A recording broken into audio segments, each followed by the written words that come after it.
وعلى آل Ibrahim fil alamin innaka Hamidum Majid. Alhamdulillah, marilah kita sama-sama bersyukur kepada Allah Subhanahu wa taala, memanjatkan istighfar, memperbanyakkan doa, sama ada untuk diri kita ataupun diri orang lain. Marilah sama-sama kita banyakkan diri untuk selawat ke atas Nabi sallallahu alaihi wasallam.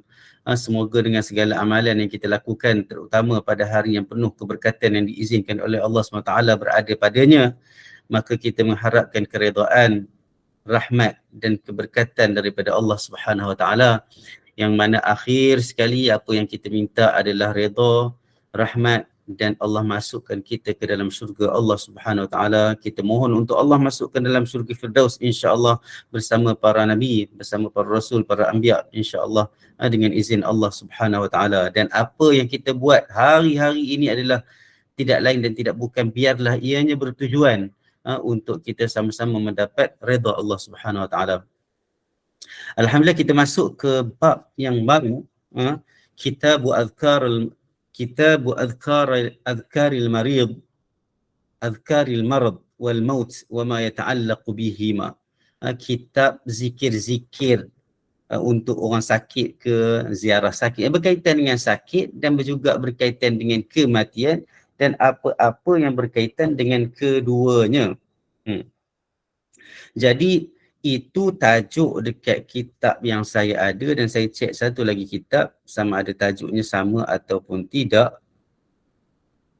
Sama je tajuknya, dan sebenarnya disunatkan untuk memperbanyakkan mengingati mati itu berada di dalam tajuk dan item yang pertama kalau kita tengok dekat dalam kitab ni. Tapi tak apalah, itu semua sebab kita menggunakan kitab yang berbeza, maksudnya satu terjemahan, satu yang kitab yang asal. Jadi bila tengok kitab asal ni, sebenarnya bab itu Babu istihbabul ikthar min dhikril maut. Kalau tengok kat sini, ini bab yang pertama di dalam, ini nombor pertama, item pertama di dalam bab ataupun kitab zikir tentang sakit dan mati dan apa yang berkaitan dengan keduanya.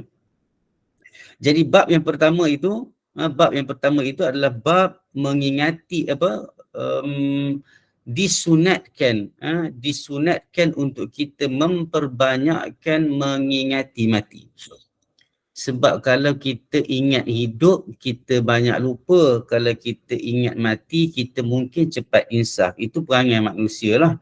Itu perkara yang biasa terjadi, dan itulah sebenarnya benda ni sebenarnya adalah nikmat daripada Allah SWT. Kalau kita ni Allah tak bagi, bila kita ingat mati, kita rasa insaf, maknanya kalau kita teringat ataupun melihat kematian, kita tak rasa insaf. Kalau Allah tak bagi rasa ni dalam diri kita, masalah besar. Maksud masalah besar untuk kita. Apa lagi yang boleh membuatkan kita insaf? Apa lagi yang boleh membuatkan kita istighfar kepada Allah Ta'ala? Apa lagi yang boleh membuatkan diri kita ni rasa untuk tidak mahu buat kejahatan? Di antaranya adalah mengingati matilah. Di antaranya kita ingat bahawa kita akan mati. Kita ingat kita tak akan hidup lama. Kita ingat kita mati tak tentu bila. Maka itu di antara nikmat Allah SWT yang boleh menarik kita untuk kita terus insaf dan mengelakkan diri daripada buat benda-benda yang tidak baik. InsyaAllah moga Allah jaga kita, Allah pelihara kita daripada segala perkara yang tidak baik. Itu perkara yang kita kena selalu ada. Cumanya bagaimana nak mengingati mati? Bagaimana nak mengingati mati? Banyak benda lah yang boleh membuatkan seseorang itu mengingati mati. Di antaranya adalah sakit. Maksudnya benda yang kita tak perlu nak buat tapi kita sendiri ingat. Bila kita sakit, bila kita susah hati, bila nampak, itu berkaitan dengan diri kita. Bila kita sakit, biasanya kita akan ingat mati. Kalau sakit yang sangat-sangat, memang kita akan ingat mati. Sebab sakit yang membawa kepada kematian, hukum adatnya adalah sakit. Yang bawa kepada kematian. Hukum adat adalah sakit. Hukum adat juga yang lain adalah dibunuh contohnya. Itu yang membawa kepada kematian. Okey. Jadi bila kita ingat benda-benda tu, bila terjadi perkara itu kepada diri kita, kita akan sendirinya kebiasaannya ingat mati. Jadi masalah lah kalau kita ni dah sakit pun kita tak ingat mati. Ataupun bila kita tengok orang yang orang kata apa, berada dalam ketakutan, contohnya orang kejar kita, contohnya kan, biasa orang kejar kita, tak tahulah kita pernah orang kejar ke tak. Wallahualam, mungkin ada di dalam kehidupan kita ni, kita dikejar oleh musuh, orang cari kita. Ataupun kalau kita berada di dalam negara-negara yang penuh peperangan dan sebagainya, ataupun ramai orang jahat-jahat, biasanya masa macam dulu, tok nenek kita dulu duduk dekat ayah kita mungkin duduk masa zaman Jepun contohnya kan. Jepun datang je terus ingat mati dah. Macam kira nak lari je. Jadi benda-benda tu boleh mengingatkan kita mati. Cuma bila kita mengingat mati, sama ada kita nak terus buat apa. Apa yang kita perlu buat bila kita ingat mati? Okey. Yang tu kita semua faham bahawa perlu ada istighfar, perlu ada taubat, perlu ada zikir kepada Allah Taala, perlu kembalikan diri kita kepada Allah Taala sesegera mungkin. Okey. Perkara lain yang mungkin kita boleh buat kita ingat mati adalah apa? Adalah bila kita tengok orang lain mati. Bila kita tengok orang lain mati, kita disuruh untuk ziarah orang, tetapi ziarah kematian itu di antara hak Muslim ke atas Muslim yang lain.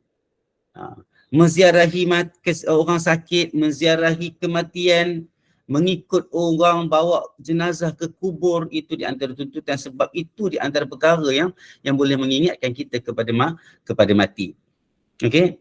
Kalau kita tengok orang aksiden, kita tengok orang ni, kita biasa. Wallahualam, kalau saya sendiri bila kita lalu dekat tempat yang ada aksiden, kereta biasa akan jadi slow sikit. Asal 120, 130 dia akan jadi bawah 100 kan. Bila tengok ada orang jatuh motor dan sebagainya, kita akan rasa insaf sikit. Mungkin tahanlah dalam 2-3 jam ataupun sehari. Lepas tu esok laju balik. Tapi sekurang-kurangnya pada ketika itu Allah bagi kita rasa. Bila kita rasa mati, kita ingat mati, kita perlu berzikir, kita perlu istighfar kepada Allah Ta'ala, kita perlu perbaiki terus amalan kita. Jadi itu di antara perkara yang boleh mengingatkan kita kepada mati. Selain daripada tu, ini mukadimah yang agak panjang sebenarnya, bukan untuk apa, untuk kita faham sebenarnya. Bila Nabi letak dekat hadapan ini bab istihbab al-ikthar min dhikril maut, dia tak bawa hadis-hadis yang, dia tak letaklah hadis-hadis yang apa yang boleh membuatkan kita ingat kepada mati. Sedangkan tajuk dia, bukan kita kata ini kekurangan kitab Al-Adhkar, tidak. Sebab dalam bab-bab yang lain, Imam Nawawi dah banyak letak hadis-hadis yang boleh membuatkan kita ingat kepada mati, sakit dan sebagainya. Tetapi bagaimana kita nak memahami segala benda tu untuk kita ingat mati. Yang pentingnya juga, yang kita dapat tahu daripada nas secara direct, Nabi sebut tentang mengingati mati ini adalah tentang apa? Tentang berkaitan dengan ziarah kubur. Nabi kata dalam satu hadis dalam Sahih Al-Jami', diriwayatkan oleh Anas bin Malik, Nabi kata, kuntu nahaitukum an ziyaratil qubur ala fazuruha fa innaha turiqul qalb wa tudmi'ul ain wa tudhakkirul akhirah wa la taqulu hujra. Jadi Nabi kata aku dulu pernah melarang kamu daripada menziarahi kubur. Nabi sebenarnya pernah larang para muslimin daripada menziarahi kubur sebenarnya. Nabi pernah larang. Sebagian ulama dia kata apa? Kenapa Nabi larang? Dia kata wa inna makana nahyun Nabi sallallahu alaihi wasallam fi awalil amr liqurbi ahdihim bil jahiliyah wa ma yaf'alunahu wa yatakallamuna bihi min umurin tukhaliful Islam min ta'zimil qubur. Okey, Nabi ni pernah larang, tegahan Nabi sallallahu alaihi wasallam untuk ziarah kubur pada awal peringkat hari itu adalah kerana pada awal-awal orang masuk Islam, mereka ini terlalu dekat dengan cara orang-orang jahiliah menziarahi kubur. Bercakap, mungkin menyanyi ke, buat benda-benda yang tak elok, tak sepatutnya orang Islam buat di atas kubur. Mereka bercakap-cakap benda yang di antaranya adalah ratapan-ratapan yang terlalu melampau. Itu sebab tema ratapan di dalam syair-syair jahiliyah diharamkan selepas kedatangan Nabi SAW. Selepas itu mereka ini membesar-besarkan kubur. Itu sebab Nabi pernah larang jangan jadikan kubur itu masjidah, jangan jadikan kubur itu tempat sujud, tempat solat. Jangan pergi solat atas kubur dan sebagainya, jangan pergi buat ibadat apa-apa di atas kubur, jangan buat apa-apa ritual di atas kubur, sebab dia itu akan membawa kita kepada membesarkan kubur, membuatkan perkara yang tidak boleh dibuat di atas kubur. Nabi pernah larang. Tapi bila Nabi tengok keadaan orang Islam dah makin kuat, kefahaman mereka dah makin kuat, mereka tinggalkan kerja-kerja dan amalan-amalan jahiliah tentang kubur, maka Nabi kata apa? Ala fazuruha, maka ziarahlah. Ziarahlah. Kerana apa? Nabi bagi justifikasi kenapa Nabi suruh ziarah. Dia kata apa? Fa innaha turiqul qalb. Dalam hadis yang lain, fa innaha tudzakirukumul maut. Sesungguhnya ziarah kubur itu mengingatkan kamu kepada kematian. Dalam hadis ini dia tak sebut tentang mengingatkan kematian, tetapi mengingatkan kamu tentang akhirat. Akhirat, tak ada benda yang memisahkan kita di antara kita dengan akhirat adalah kecuali kematian. Jadi Nabi kata fa innaha turiqul qalb. Kerana menziarah kubur itu membuatkan hati jadi insaf, jadi tersentuh. Wa tudmi'ul ain, akan melelehkan air mata, menitiskan air mata, sebab menitiskan air mata ini membuatkan hati kita juga jadi cepat insaf. Wa tudzakkirul akhirah, akan mengingatkan hari akhirat. Wala taqulu hujra, jangan kamu cakap benda-benda tak elok di atas kubur. Ini pun satu benda yang kita kena tengok adab-adabnya lah. Dalam hadis yang lain, dalam riwayat lain, macam saya kata tadi, fa innaha tudzakirukumul maut, sesungguhnya ziarah kubur itu mengingatkan kamu kepada kematian. Satu isu lagi adalah tentang kubur siapa yang kita nak ziarah. Kalau ada orang, contohnya ada orang dia tak dalam keluarga dia tak ada lagi yang meninggal. Kita biasa ziarah kubur siapa? Ziarah kubur orang. Biasanya kita tak ziarah kubur orang. Kita ziarah kubur orang yang kita kenal. Kita jaranglah ziarah kubur orang yang kita tak kenal. Biasa kita akan ziarah kubur orang-orang yang kita kenal. Tapi dalam syariat tentang nak mengingati mati sebenarnya umum. Kubur siapa-siapa pun kita boleh ziarah, insya-Allah. Kubur siapa-siapa pun kita boleh ziarah.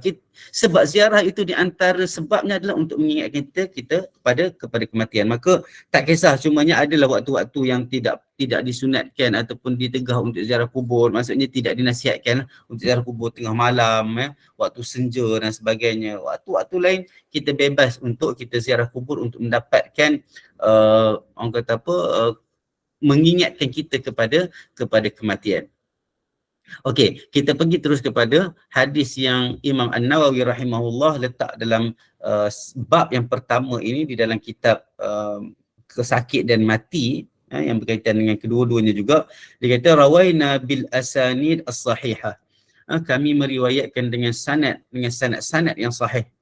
Dia kata bukan sanad saja, bukan sanad saja, tapi asanid, dengan sanad-sanad rantaian yang sahih, yang betul, di dalam kitab At-Tirmizi dan kitab An-Nasa'i dan kitab Ibnu Majah. Daripada Abi Hurairah radhiyallahu anhu an Rasulullah sallallahu alaihi wasallam, daripada Abu Hurairah radhiyallahu anhu daripada Rasulullah sallallahu alaihi wasallam, dia berkata, akthiru dzikra hadhi min ladzat. Nabi kata, akthiru, banyakkanlah untuk mengingati mati. Hadhi min ladzat. Sebenarnya hadhi min ladzat ni bukan makna mati. Hadhi min ladzat ini pemutus. Ulama kata pemutus. Dalam bahasa Arabnya dia panggil pemutus. Qati'aha. Pemutus segala kelazatan. Kita duk rasa kelazatan atas muka bumi ni kan, banyak kan, segala nikmat yang Allah bagi, banyak lazat, sedap, cantik, semua ada. Tapi bila mati je, segala-galanya terputus. Tak payah mati, tidur, hilang semua. Tidur je hilang semua. Masa kita mengantuk, hilang dah. Masa kita tersengguk-sengguk tu hilang dah, tak ada dah nak rasa nak lapar, rasa burger sedap ke, KFC ke, apa ke, rendang tok ke, masak lemak cili api ke, tak ada dah. Masa kita mengantuk jadi macam hilang. Nak tunjuk bahawa orang kata apa, perkara yang boleh membuatkan kita lupa dan terputus daripada nikmat itu adalah mati. Mati ataupun perkara yang seumpama dengan mati, iaitu mengantuk kita, tidur kita, dah terputus dah segala-galanya. Maka dalam hadis ni Nabi nak suruh kita ingat mati. Maksudnya hadhi min ladzat itu makna dia maut. ya'nil maut, iaitu kematian. Imam Tirmizi kata hadis ni hadis hasan. Jadi Nabi memang suruh kita ingat banyak kematian. Cuma tadi mukadimah saya yang agak panjang tadi tu, minta maaf, adalah untuk kita menghimpunkan apa-apa sahaja yang boleh membuatkan kita ingat mati.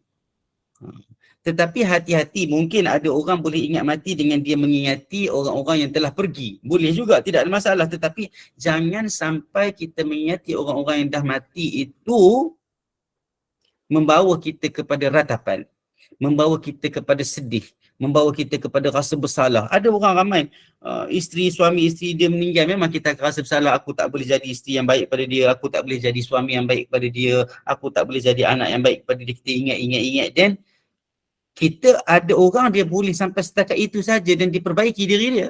Dan dia buat baik kepada mak ayah orang lain pula. Tidak ada masalah. Sebagai orang tua, tidak ada masalah. Dia buat baik pula kepada orang lain untuk sebagai ganti dan latihan diri dia. Sebab dia dah banyak meninggalkan perkara yang baik contohnya.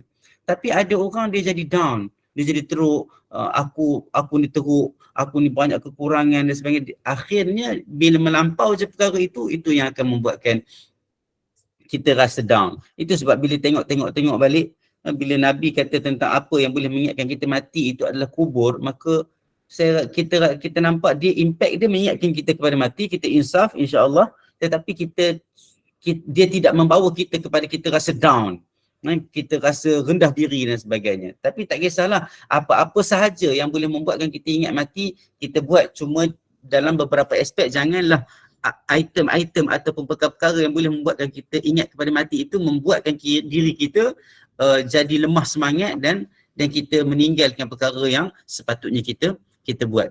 Okey. Jadi itu di antara perkara yang berkaitan dengan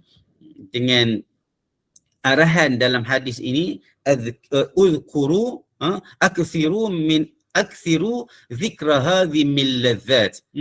Banyakkanlah mengingati pemutus segala nikmat, iaitu mati. Dia kata kat sini, kita bayan sunat untuk setiap manusia, sama ada dia sihat ataupun sakit, untuk dia mengingati mati, sama ada dengan hati dia ataupun dengan lisan dia. Jadi bila kita kata mengingat mati tu, sebab ada orang dia ingat mati masa sakit, macam saya kata tadi, bila sakit dia akan ingat mati. Itu sebab dia bagi kita kat sini, dia kata ingat mati ni bukan tunggu sakit. Sihat ke, sahihun aw marid, zikrul maut. Sihat ataupun sakit, ingat mati. Sama ada dengan hati dia, ingat dengan hati, maksudnya mendatangkan keinsafan. Dengan lisanihi, dengan lidah dia macam mana? Macam kita kata tadi lah, terus istighfar. Bila kita nak ingat mati, kita istighfar. Kita menasihati orang, mewasiatkan perkara-perkara baik kepada anak isteri kita contohnya. Wal ikthar minhu li ihtiraz anil ma'asi. Untuk apa? Di antaranya adalah untuk mengelakkan kita daripada buat maksiat dan membuatkan kita lebih banyak mengikut ketaatan kepada Allah Subhanahu wa taala. Okey, kita pergi kepada hadis yang seterusnya, babu istihbab su'al ahli al-marid wa aqaribihi anhu wa jawabul mas'ul. Okey, bab pada menyatakan disunatkan untuk kita bertanya ahli keluarga orang yang sakit dan kaum kerabatnya, dan bagaimana orang yang ditanya tu kena jawab. Bagaimana orang yang ditanya tu kena jawab. Dia berbeza dengan tak apalah, dari segi medical, orang-orang dalam bidang medical mungkin dia perlu, itu aspek lain lah, aspek lain. Sebab kadang-kadang bila doktor cakap baik-baik tapi condition pesakit teruk, dia membuatkan ahli keluarga mungkin ambil sambil lewa. Dalam konteks pengurusan klinikal, maksudnya dari segi medical, mungkin berterus terang itu adalah lebih baik untuk proses penyembuhan dan tindakan-tindakan ahli keluarga. Tetapi kita tengok nanti apa yang dijawab oleh orang yang ditanya ini, dia lebih nampak lebih optimis dari segi nak memohon dari segi kesembuhan dan sebagainya. Okey, kita tengok ke sini. Dia kata, rawaina fi sahih al-Bukhari an Ibn Abbas. Kami meriwayatkan di dalam sahih Bukhari daripada Ibn Abbas radhiyallahu anhuma, anna Ali bin Abi Talib, sesungguhnya Ali bin Abi Talib radhiyallahu anhu, kharaja min 'indi Rasulillah sallallahu alaihi wasallam fi waj'ihi alladhi tuwfiya fihi. Ali bin Abi Talib ini keluar daripada rumah Nabi, keluar daripada Nabi, berjumpa Nabi SAW pada apa nak cakap pada dalam keadaan maksudnya Ali ziarah Nabi dalam keadaan Nabi sebenarnya dalam keadaan sakit, yang mana sakit itu membawa kepada kematian Nabi SAW. Maksudnya Ali ni pergi ziarah tok dia Ali ni pergi ziarah siapa? Pergi ziarah pak mentua dia lah kan? Betul tak? Ziarah pak mentua dia, ziarah ayah mertua dia. Ziarah Nabi SAW pada masa dan ketika Nabi memang tak sihat dan sakit, dan pada ketika itu sakit itulah yang membawa kepada kematian. Ini kata kat sini tufiya fihi, sakit yang membawa kepada kematian Rasulullah SAW.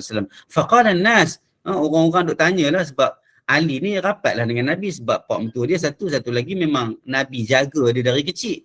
Nabi pelihara Ali bin Abi Talib dari kecil. Jadi bila Ali keluar, manusia orang lain pun tanya, ya Aba Hasan, wahai bapa kepada Hasan, sebab Ali ni bapa kepada Hasan dan Husain, cucu Nabi SAW yang Nabi sayang tu. Ya Aba Hasan, ya wahai bapa kepada Hasan, kaifa asbaha Rasulullah sallallahu alaihi wasallam. Orang tanya, bagaimana Nabi pagi ni? Bagaimana Nabi? Qala asbaha bihamdillahi bari'a. Ali jawab, dia kata alhamdulillah. Maksudnya kalau kita kata alhamdulillah lah, tapi Ali jawab apa? Alhamdulillah. Nabi jawab alhamdulillah juga. Alhamdulillah baginda sembuh. Tapi kalau nak terjemah dekat sini secara agak literal, kita kata Nabi asbaha ni makna dia Nabi telah berada dalam keadaan yang baik dengan izin dan segala puji bagi Allah Subhanahu Wa Taala. Nabi berada dalam keadaan baik. Okey, bari'a makna dia sembuh. Nabi sembuh. Tapi terjemahan sembuh ni sebenarnya dia bukan maknanya sembuh, sebab kalau tidak kita macam menyebut perkara yang tidak baik, kita tidak betul. Sebab contohnya orang sakit, kita kata sembuh dah, lepas tu orang tak mari ziarah dah. Padahal orang tu sakit. Makna dekat sini sebenarnya bukan baginda sembuh. Baginda insya-Allah semakin baik, macam itulah. Dia macam pandai kata-kata yang agak optimis, bukan mengatakan Nabi, orang semua tahu Nabi sakit. Dan kalau jawapannya adalah alhamdulillah Nabi sembuh, maknanya okey, Nabi dah tak sakit. Dan macam mana pula kita kata Nabi meninggal daripada sakit yang dia dihidapi itu? Jadi kata-kata dekat sini asbaha bihamdillahi bari'a, alhamdulillah Nabi okey insya-Allah, macam tu. Dia bukan satu kata-kata yang kita firm, kita kata sembuh, tak. Okey. Jadi itu sebab dekat sini para ulama dia syarahkan hadis ini, dia kata dia kata qariban minal bar hasba zannihi. Dia kata hampir sembuh berdasarkan apa yang dia rasa, ataupun tafaul, ataupun dia rasa macam harapan dia. Au bari'an min kulli ya'tarihi al-marid min qalaq wa ghaflah, ataupun pesakit itu dia sakit tapi dia dah boleh terima sakit, dia boleh tenang dengan kesakitan dia. Kenapa tak? Itu sebab terjemahan ini, hadis ini, kita perlu betul-betul getting better, boleh lebih kurang, tapi kalau kita kata sembuh, recovered. Kalau ikut terjemahan kat saya, sebenarnya kalau tolong faham saya, sebab saya bukan condemn terjemahan dalam kitab Hidayah, tetapi saya ingin memberi lebih kefahaman supaya kita sebenarnya bila kita bercakap, tidaklah sebenarnya kita macam nipu. Saya bagi satu contoh, bila keluar Fatimah, macam mana sakit tu? Macam mana pak mentua awak? Dia dah sihat, alhamdulillah, dia sembuh, alhamdulillah. Orang rasa apa? Orang akan rasa dia sembuh. Sedangkan bukan itu makna yang nak diberitahu di dalam hadis ini oleh kata-kata Ali bin Abi Talib itu. Itu sebab dekat dalam terjemah, dekat dalam kalau tengok dalam lughatul hadis itu kan, bahasa ataupun sedikit huraian tentang hadis itu, sebenarnya bukan kita nak bagi tahu kata Nabi dah sembuh, bukan Ali nak bagi tahu Nabi dah sembuh, tetapi Ali mengharapkan Nabi sembuh. Ali mengatakan bahawa macam diharapkan sembuh, alhamdulillah, diharapkan sembuh, macam tu, lebih kurang macam tu. Dia kata ataupun ulama kata bari'an min kulli ya'tarihil marid min qalaq wa ghaflah. Maksudnya pesakit dah okey dah, dia dah boleh terima, dia redha, dia tenang, dia tidak kelang kabut, dia tidak panik, dia tidak ghaflah, dia sentiasa berzikir kepada Allah Ta'ala. Kita tidak menafikan dia sakit, tetapi kita mengharapkan dia sihat, dan kita mengatakan bahawa dia adalah orang sakit yang memang dah tenang dan menerima keadaan dia, dan kita sama-sama boleh berdoa kepada dia untuk kesembuhan dia. Boleh harap boleh faham, sebab benda ni kita tak nak nanti jadi isu. Kita ikut je sunnah Nabi, dalam keadaan yang sama orang kata, aku dah tanya hang hari tu, saya dah tanya awak hari tu kan, awak cakap dia sembuh, sedangkan dia memang sakit. Nampak tak impact dia kalau kita tak faham, kalau kita terima benda ni sebagai secara literal, itu antara masalah yang akan timbul. Nanti sampai sudah orang kata, aku ni mati-mati ingat dia dah sembuh, aku nak buat kerja sikit lagi, aku plan lagi 2-3 hari aku nak pergi ziarah dia. Kalau aku tahu dia sakit, macam-macam lah orang manusia kan. Kalau aku tahu dia sakit, aku dah pergi ziarah dah dia lama dah. Jadi kesimpulan, itulah ucapan dia. Kalau tengok dari segi terjemahan dia, alhamdulillah, bersyukur pada Allah Ta'ala, segala puji bagi Allah Ta'ala. Alhamdulillah Nabi nampaknya baik, macam tu lebih kurang, nampaknya baik, insya-Allah baik, kita doakan yang terbaik. Mungkin yang itulah. Kata-kata dia pendek, tapi bila kita nak terjemah dalam ungkapan bahasa Melayu, kita kena betul-betul tengok. Okey, kalau tanya mungkin kita boleh buat 2-3 frasa lah. Kalau berdasarkan hadis ini, kalau kita kata asbaha bihamdillahi bari'a, Nabi dengan segala puji bagi Allah Ta'ala, alhamdulillah Nabi nampak macam sembuh, nampak macam baik, nampak getting better, macam tadi kata getting better. Jadi getting better itu nampak beransur baik, itu bukan menunjukkan memang sihat, tidak.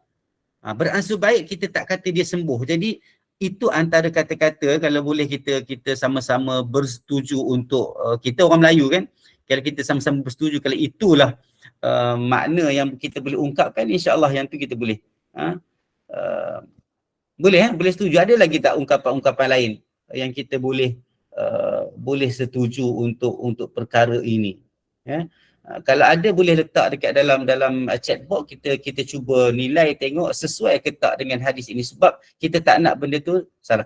Benda ni sebenarnya mungkin orang nampak benda simple, tetapi banyak dah hadis lain juga, kalau kita faham dengan salah erti, dia akan jadi makna yang agak lain. Contohnya, la yasriqus sariq hina yasriqu wa huwa mu'min. Tidaklah seorang itu mencuri apabila dia mencuri, masa dia mencuri itu dia tidak beriman. Itu masalah tu. Sebab kalau orang faham literal saja, kalau orang mati masa mencuri, Nabi kata tidak beriman, maka dia apa? Tidak beriman, dia kufur, dia kafir. Kalau dia mati masa tu, kuburnya dekat mana? Bukan dekat kubur orang Islam, dekat kubur orang bukan Islam. Jadi itu sebab terjemahannya adalah, tidaklah seorang itu mencuri pada masa dia mencuri itu imannya sempurna. Bukannya tidak ada iman. Okay. Jadi boleh berlaku beransur sembuh, getting better, kita boleh nampak semakin baik. Itu ayat-ayat yang kita boleh gunakan supaya kita berhati-hati, supaya kita tidak dikatakan termasuk dalam kategori orang yang menipu apabila ditanya tentang keadaan pesakit. Okey. Cukup kalau harap benda tu jelas, insya-Allah. Okey, kita terus kepada hadis yang seterusnya. Okey, sebelum pergi dari situ, saya tengok sikit ada sedikit huraian yang bagi lima yus'al 'anil marid ayyujiba bima yush'iru biridal marid. Dia kata kat sini, ini pengajaran yang ulama tulis. Ulama cuba bantu kita untuk faham hadis ni. Kalau hadis ini terang secara literal, kita boleh faham, tak perlu ada penjelasan. Okey.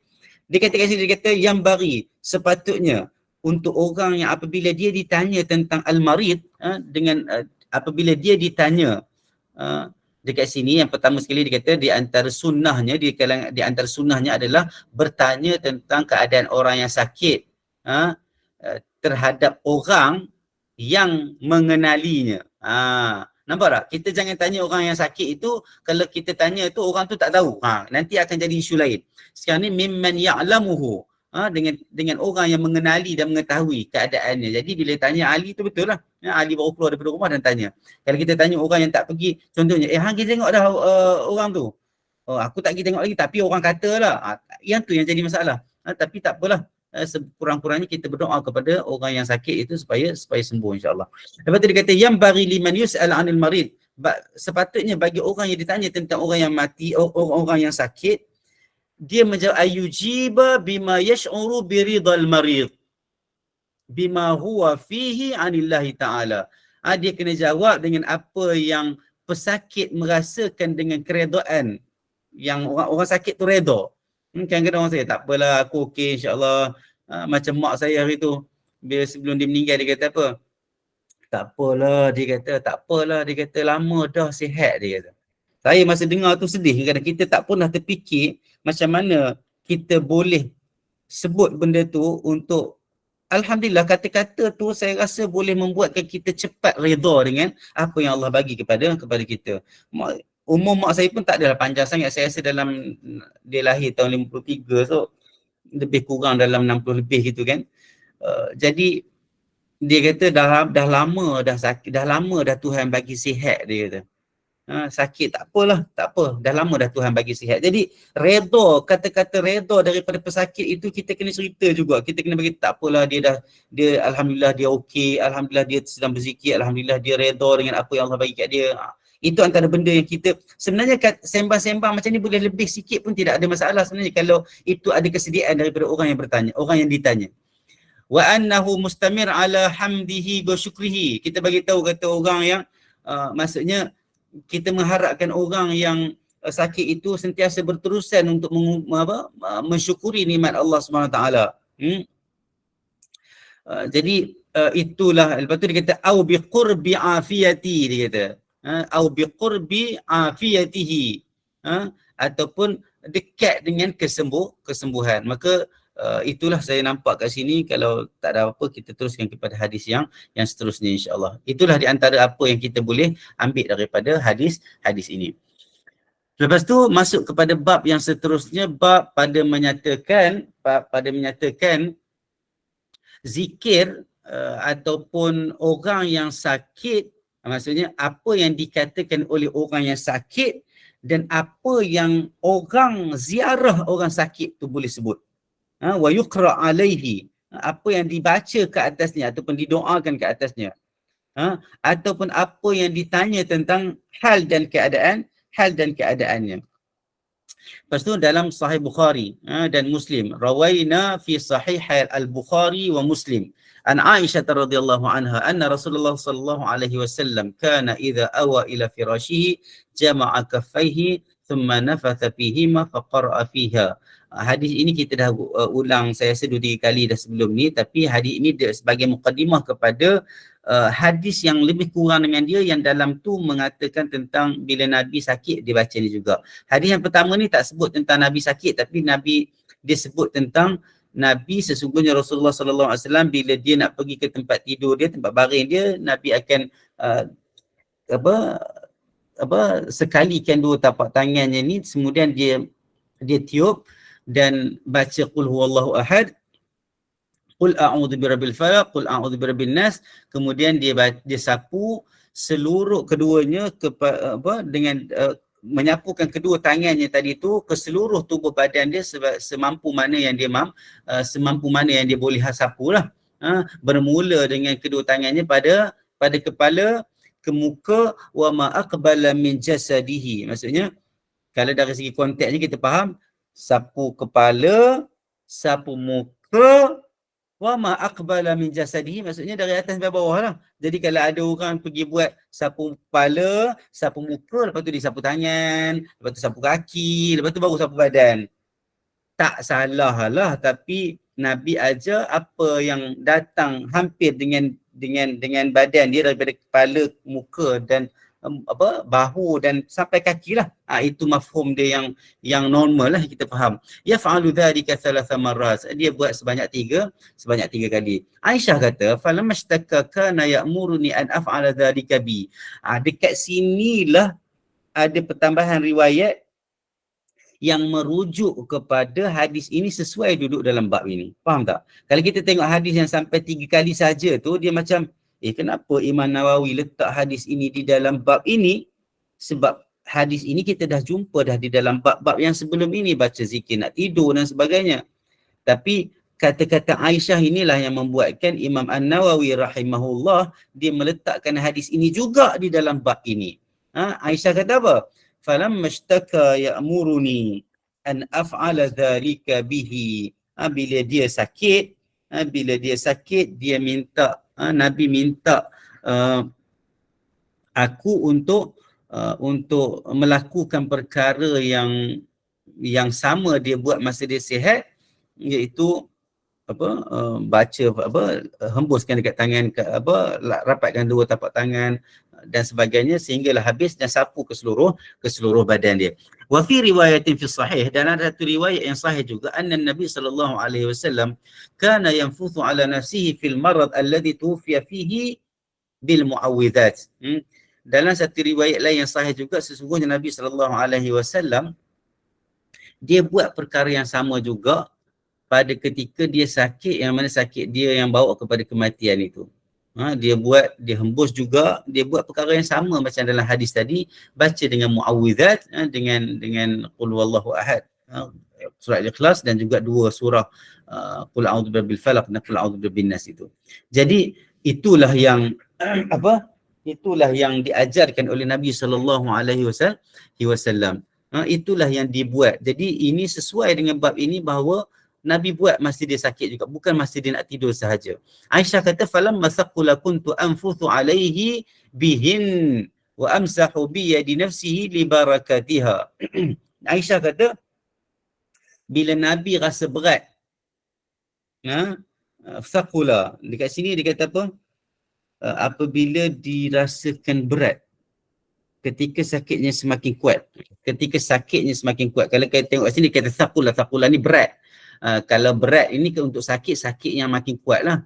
Bila sakitnya makin kuat, dia kata akulah yang menghembuskan ke atasnya dengan aku menyapu kedua tangannya dengan biyadi nafsihi li barakatiha, dengan dua tangannya sebab nak dapatkan keberkatan tubuh Nabi sallallahu alaihi wasallam itulah, untuk mendapatkan keberkatan. Wa fi riwayatin kana idza ishtaka yaqra'u ala nafsihi bil muawwidzat wa yanfuth. Dalam riwayat lain, banyak riwayat ni lebih kurang je, tapi Imam Nawawi secara adilnya membawa ke semua riwayat ini. Dia kata idza ishtaka yaqra'u ala nafsihi bil muawwidzat wa yanfuth. Ada yang dia kata dalam satu riwayat, dia kata bila dia sakit dia baca muawwidzat dan dia hembus. Kalau tengok kat sini dia ada dua keadaan. Pertama, hembus dulu, himpunkan dua tapak tangan, lepas tu hembus. Himpunkan dua tapak tangan, lepas tu hembus, lepas tu baru baca. Nampak tak? Kita biasa baca dulu, lepas tu hembus, lepas tu baru sapu dekat kepala. Tapi kalau tengok dekat sini, dia kata jama'a kaffaihi, himpun kedua tangan, kemudian hembus, lepas tu baru baca. Lepas baca, baru sapu. Jadi kedua-duanya boleh, tidak ada masalah. Okay? Lepas tu qultu wa fil bab ahadith allati taqaddamat fi bab ma yuqra alaihi ala al-ma'tuh wa huwa qira'atil Fatihah wa ghairiha. Okey, aku mengatakan bahawa masa Imam Nawawi bagi tahu, dia kata dalam bab ini hadis-hadis yang banyak telah berlalu dalam bab yang dibacakan ke atas orang yang gila atau orang yang stres atau orang yang sakit. Di antaranya juga adalah bacaan Al-Fatihah dan selain daripada doa-doa yang kita boleh baca untuk orang sakit ataupun orang gila ataupun apa-apa sajalah. Jadi itu di antara sunnah Nabi sallallahu alaihi wasallam dalam bab ini. Rawaina fi sahih al-Bukhari wa Muslim. Kami meriwayatkan dalam Sahih Bukhari dan Muslim dan Sunan Abi Daud dan selain daripadanya daripada Aisyah radhiyallahu anha. Sesungguhnya Nabi sallallahu alaihi wasallam idza ishtaka insan asy-syai' minhu, kata Nabi sallallahu alaihi wasallam apabila seseorang manusia itu mengadu au kanat qarhatun au jurh, kalaulah apabila ada seorang mengadu kepada beliau tentang suatu penyakit atau luka, baginda sallallahu alaihi wasallam bersabda, baginda sallallahu alaihi wasallam dia bersabda sambil meletakkan jarinya demikian, bersabda sambil meletakkan jari macam ni. So bila dalam proses dalam periwayatan hadis, para perawi betul-betul kena tunjukkan Tidak semua benda ni berlaku, tetapi ada perkara-perkara yang para sahabat buat. Dia riwayatkan detailnya di dalam hadis itu. Contohnya dekat sini dia kata wa wada'a Sufyan bin Uyainah. Dan Sufyan bin Uyainah ni salah seorang daripada perawi hadis inilah. Salah seorang daripada perawi hadis ni, dia tunjuk macam mana yang kata Nabi letak menancapkan meletakkan jari dia tu macam mana. Lepas tu wada'a, dia kata apa kat sini, dia kata wada'a sababatuhu. Wada'a sababatuhu wada'a Sufyan bin Uyainah. Sufyan bin Uyainah ni dia buat macam mana dia tengok Nabi buat. Dia buat macam mana Nabi buat. Dia buat macam mana dia lihat Nabi buat. Okey.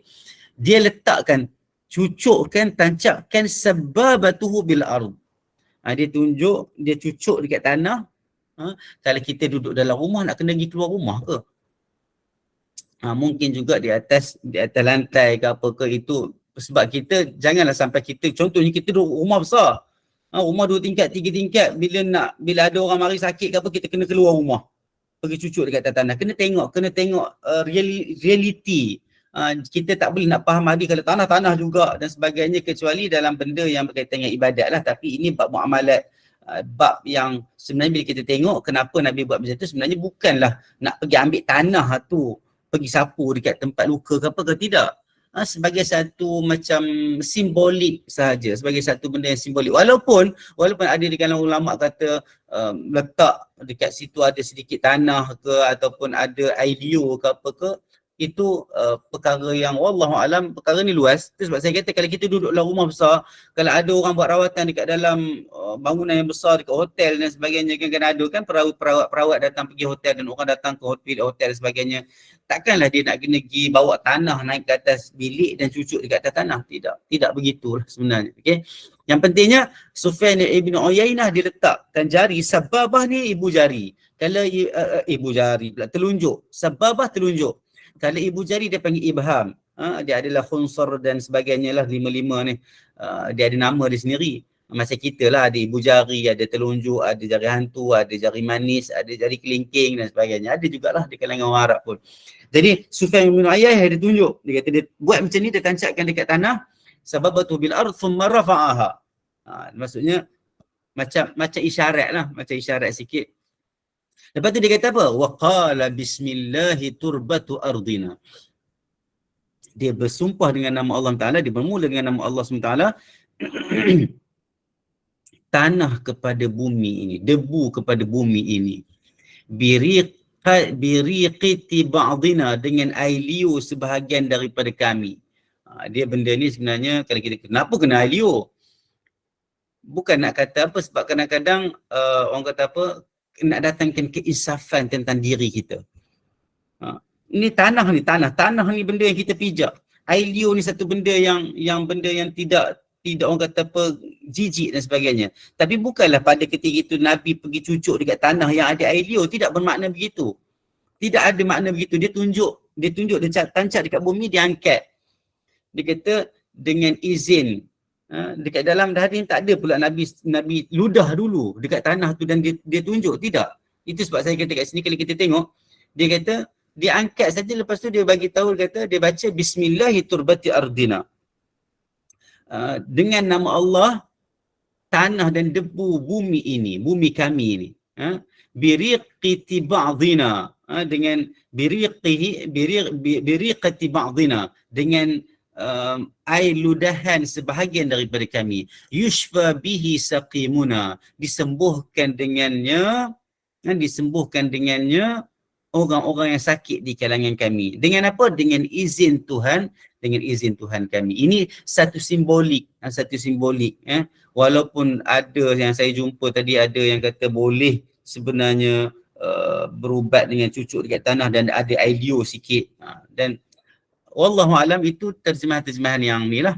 Kalau ada orang tu jijik untuk menerima kaedah rawatan macam tu, kita kena hati-hati juga supaya kita bukan membawa Islam yang sebenarnya, walaupun ia sunnah, tetapi kita kena hati-hati dalam melakukan rawatan dan sebagainya. Jadi tak semua orang memahami benda ni sebagaimana yang kita faham. Itu sebab kalau tengok dekat sini Nabi dia tak cerita pun Nabi ludah di atas tanah dan mentancapkan jari telunjukkannya ke atas tanah yang ada air liur. Tak.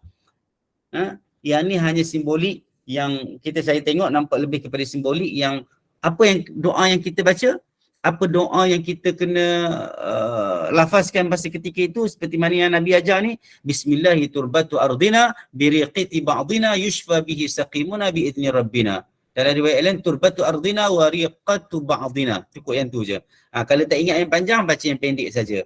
Okey. Lepas tu dia mengatakan bahawa sebenarnya ada macam ni. Kalau tengok dekat muka surat 62 atau 60 saya kena betulkan ni. Bukan isu betulkan, dia tak salah tetapi type setting dia salah. Okey. Kalau tengok boleh semua siapa-siapa yang ada buku Al-Hidayah boleh buat catatan. Dekat tulisan bahasa Arab yang last sekali dia kata turbatu ardina wa riqatu ba'dina. Nampak Sebenarnya terjemahan dia artinya tu kan bila dia kata artinya debu tanah kami dan ludah sebahagian daripada kami. Situ je terjemahan dia. Sampai situ sahaja. Sampai debu tanah kami dan ludah sebahagian kami. Sampai kat situ sahaja. Sampai kat situ sahaja. Yang kata-kata para ulama mengatakan maksud birqati itu bukan terjemahan kepada turbatu ardina wa riqati ba'dina. Faham Itu bukan terjemahan dia. Itu adalah huraian. Yang kalau tengok dekat sini, inilah huraian tu. Kalau tengok dekat sini yang saya tunjuk ni, yang saya highlight ini adalah bermula daripada para ulama mengatakan maksud biriqati ba'dina adalah ludah, iaitu ludah manusia. Ibn Faris mengatakan ludah di sini adalah ludah manusia dan selainnya. Jadi itulah itu terjemahan lain atau huraian lain. Bacaan dia ada dua lah kalau ikut kat sini. Bismillahi turbatu ardina biriqati ba'dina yushfa bihi saqimuna bi'idni rabbina. Turbatu ardina wa riqatu ba'dina. Pendek sikit lah daripada yang atas tu. Jadi bila kita belajar macam ni, sebenarnya kita boleh tak bantu orang, kita boleh tak merawat orang, kita boleh tak merawat diri sendiri, insya-Allah kita boleh merawat. Tidak perlu nak kena pergi ambil ijazah, tak perlu nak kena pergi minta izin para syekh dan para wali untuk mengamalkan apa yang ada dalam hadis ini. Cukup dengan kita tahu ini hadis datang daripada Nabi sallallahu alaihi wasallam, dikeluarkan oleh Bukhari dan Muslim, sahih, maka gunakanlah, serah diri kepada Allah Subhanahu Wa Taala, mohon Allah Subhanahu Wa Taala sembuhkan kita, sembuhkan penyakit-penyakit dan sembuhkan pesakit-pesakit. Saya tengok dekat dalam ini hadis 394.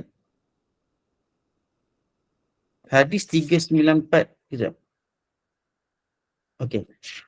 Harap tak ada apa okey. Maaf, okey. Ludah ke muka pesakit tak, kalau ikut dekat sini, okey. Sebelum ni kita dah jumpa dah Puan Nur Nazihah. Kita dah jumpa dah sebelum ni, memang kita boleh sembuh ataupun macam ludah sikit dekat muka pesakit, dan ludahan ini ada banyak khilaf di kalangan para ulama. Ada yang kata hembus sahaja, dan ada yang dia macam dalam jama'ah buzaqah, maksudnya dia macam himpunkan sedikit air liur dalam mulut dia gitu, macam gitu. Okey, dia bukan ludah memang keluar air liur sentempek dekat muka, bukan macam tu. Jadi dan cara ludahan itu sebenarnya tergantung kepada cara kita merawat dan orang yang kita merawat itu. Kita tak nak nanti jadi isu, sebab ada ulama pun bercakap juga tentang isu ni.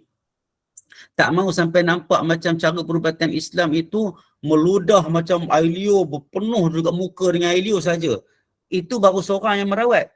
Kalau setengah keadaan orang yang diganggu dengan gangguan dan sebagainya kan, bukan seorang. Masa saya pergi kampung asli tu ada 4 jenis orang merawat. Ada yang meludah, ada yang mengembus, ada yang ni, ada yang macam-macam cerita. Kalau semua orang meludah, penuh muka orang tu dengan air liur. Kita bukan mengkritik apa yang Nabi buat, sebab apa yang Nabi buat itu berdasarkan tafsiran juga para sahabat. Sebenarnya dia bukan meludah dengan ludahan, dia adalah meludah dengan cara hembusan yang kuat, dan seolah hembusan yang menghalau, hembusan yang ingin menghilangkan penyakit, bukan ludahan untuk meletakkan air liur dekat muka orang. Wallahu alam. Dekat situ ada banyak, saya dah baca banyak kali tentang benda ni. Sebenarnya memang kita ludah dekat muka lah sepatutnya. Ludah kalau dekat sakit dekat tangan lah, Kan? Kalau orang sakit dekat bahagian-bahagian tubuh badan, kita hembus dekat tubuh badan dia lah yang sakit itu. Tapi bagi orang sakit yang macam kena gangguan, dia macam macam hilang, macam depres dan sebagainya, kita hembus kat muka lah biasanya, hembus kat muka ataupun kita hembus kat kepala ke kan, hembus ludah. Tapi ludahan itu yang kita kena hati-hati betul-betul supaya kita tidaklah buat satu perkara yang sebenarnya mendatangkan jijik kepada orang lain yang mungkin tak faham tentang apa yang terdapat dalam sunnah. Dan kalau kita buat kurang daripada, maksudnya kalau kita buat boleh juga, termasuk juga sebab dia sebenarnya bila kita tu sebenarnya dia ada partikel air liur yang keluar walaupun kita tak nampak. Walaupun kita tak nampak, itu dah cukup memadai. Sebab di dalam hadis dia ada nafz, dia ada tafal, dia ada 2-3 perkataan yang basaqa, dia ada 2-3 perkataan yang membawa kepada kaedah-kaedah hembusan dan ludahan itu. Jadi kena hati-hatilah, kena hati-hati. Kalau rasa sangsi dan rasa macam tak pandai nak tu kan, sebab kadang-kadang bila kita nampak dia ada bunyi sikit, tapi kalau bunyi tui tu dia nampak Allah macam tak berapa sesuai tu, macam itu sebab para perawat dia buat gitu je kan. Dia keluar juga air liur sikit. Janji kita cuba buat apa yang Nabi buat dan para sahabat buat, semoga dengan itu keberkatan dan dengan izin Allah Taala kita dapat kesembuhan lah, dapat kesembuhan. Ludah dengan berhemah kan, ludahan yang sebagai syarat, siapa-siapa yang belajar rawatan Islam dan sebagainya, dia ada kaedah-kaedah sebenarnya, bukannya meludah sebenarnya. Dia ada, memang ada air liur keluar tapi tidak meludah. Air ludah itu maksudnya air lidah dihembus. Okey. Air ludah yang dihembus ya, maksudnya air ludah yang keluar sekali dengan hembusan angin yang datang daripada mulut kita, insya-Allah. Kita pergi kepada hadis yang seterusnya. Wa rawaina fi sahihaihima, daripada Aisyah. Kami meriwayatkan dia dalam kedua-dua kitab sahih daripada Aisyah radhiyallahu anha. Sesungguhnya Nabi SAW ya'awidhu ba'da ahlihi yamsahu biyadihi limna. Sesungguhnya Nabi SAW memohon perlindungan dengan Allah SWT terhadap sebahagian daripada ahli keluarganya dan menyapukan dengan tangannya yang kanan. Dengan menyapu dengan tangan kanan. Perlindungan bagi dia mengusapkan tangan kanan sebelah kanan dan mengucapkan. Okey, maksudnya dia menggunakan tangan kanan. Itu sebab cara rawatan mengusap, tak kira lah mengusap dekat mana. Itu sebab saya kata tadi, tengok keadaan pesakit tu mari bagi tahu apa sakit mana, sakit gigi pegang kan. Cumanya rawatan bagi orang lelaki dan perempuan ini dia adalah beberapa landasan dan orang kata apa, batas-batasan. Jadi kalau tak perlu pegang pun tak apa kan, tapi yang itu sebab Nabi sebut dekat sini, Nabi sentuh itu adalah siapa? Ahli keluarga dia. Sentuh dengan tangan kanan. Itu sebab dekat dalam bab merawat ke membantu orang sakit sebagainya ni, saya selalu sebut jangan harapkan orang lain. Okay? Kalau suamilah merawat isteri, kalau anak-anak kita lah yang rawat, kalau suami isteri lah yang rawat. Tidak ada masalah. Tidak ada diskriminasi. Oh tak boleh, saya perempuan mana boleh. Orang lelaki lah baca. Tak. Kita isteri buat. Kuatkan semangat, insya-Allah. Tapi kalau lemah semangat, panggil anak-anak yang besar ataupun orang-orang lain lelaki yang boleh pegang. Suami kita pegang dan sebagainya. Tapi kalau perempuan, suami kena kuat lah. Kalau kata saya tak tahan lah, memang ada orang yang seram dan sebagainya. Dan last lah dia bawa pergi jumpa ni juga. Kan? Jadi ustaz lah yang pegang dengan berlapik contohnya kan. Jadi pegang. Tapi biasanya ustaz-ustaz ni kadang-kadang dia tak pegang terus sebab nak jaga kan. Dia berlapik. Satu berlapik. Yang keduanya kadang-kadang dia pegang dengan sejadah. Contohnya mungkin sebagai syarat dan simbolik kepada sentuh dengan tangan kanan itulah. Jadi sebab benda-benda ni pun jadi polemik juga kalau kita tak jaga betul-betul. Jadi kalau tengok kat sini Nabi sentuh dengan tangan kanan dan baca apa? Allahumma rabban nas adhibil ba's. Bacaan dia lah. Allahumma rabban nas. Ya Allah ya Tuhanku, Tuhan sekalian manusia. Adhibil ba's. Hilangkanlah, bawalah pergi segala benda yang tak bagus ini. Ishfi anta syafi. Sembuhkanlah, sesungguhnya engkaulah yang maha penyembuh. La shifaa illa shifa'uk. Tidak adalah kesembuhan kecuali kesembuhan daripada kamu dengan izin kamu. Shifaan la yughadiru saqama. Satu kesembuhan yang tidak meninggalkan apa-apa sakit. Maknanya kita minta sembuh sungguh. Kita kata fully recovered. Sembuh sungguh-sungguh, sembuh sepenuhnya. Wa fi riwayatin kana yarqa. Dalam satu riwayat yang lain dia baca apa? Imsahil ba's rabban nas. Imsah maksudnya padamkan segala kesakitan. Kesembuhan. Dia kata kat sini, kata lenyapkanlah penyakit. Penyakit dan sembuhkanlah semua. Okay. Jadi lepas tu dia kata imsahil ba's rabban nas biyadika syifa. Biyadika syifa la kashifa lahu illa anta. Tidak adalah yang boleh mengungkap, menyingkap segala kesakitan dan apa-apa masalah ini baginya, bagi pesakit ini kecuali engkau ya Allah.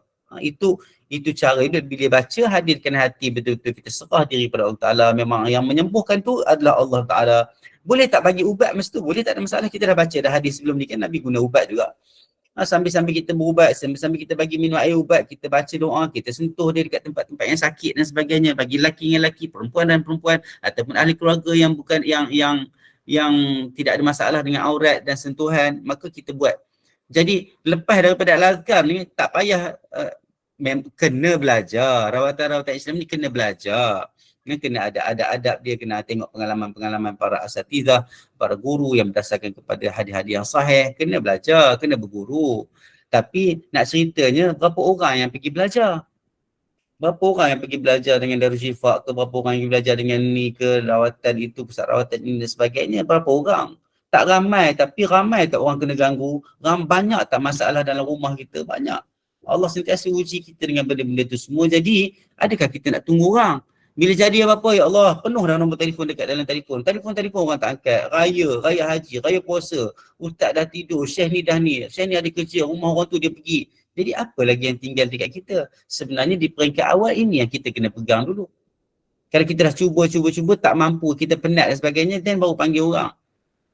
Itu sebab yang pentingnya ikatan kita dengan Allah SWT dengan baca doa yang Nabi dah pernah ajar kepada kita. So, Allahumma rabban nas adhibil ba'sa ishfi anta syafi. Allahumma rabban nas adhibil ba'sa, bukan idhibil ba'sa, adhibil ba's ishfi anta syafi la shifaa illa shifa'uk shifa'an la yughadiru saqama. Dalam riwayat yang lain amsihil ba's, bukan adhib, amsihil ba'sa rabban nas biyadika syifa la kashifa lahu illa anta. Maka ini doa-doa yang kita boleh amalkan, kita boleh buat untuk membantu diri kita mula-mula. Lepas tu kita bantu orang lain juga, anak-anak kita, siapa-siapa yang ada anak kecil, yang ada anak-anak yang ada gangguan, adik-beradik, kawan-kawan dan sebagainya, kita buat. Jaga hati supaya tak takabur. Kadang-kadang bila kita dah buat, lepas tu berjaya, kadang-kadang Allah mari uji.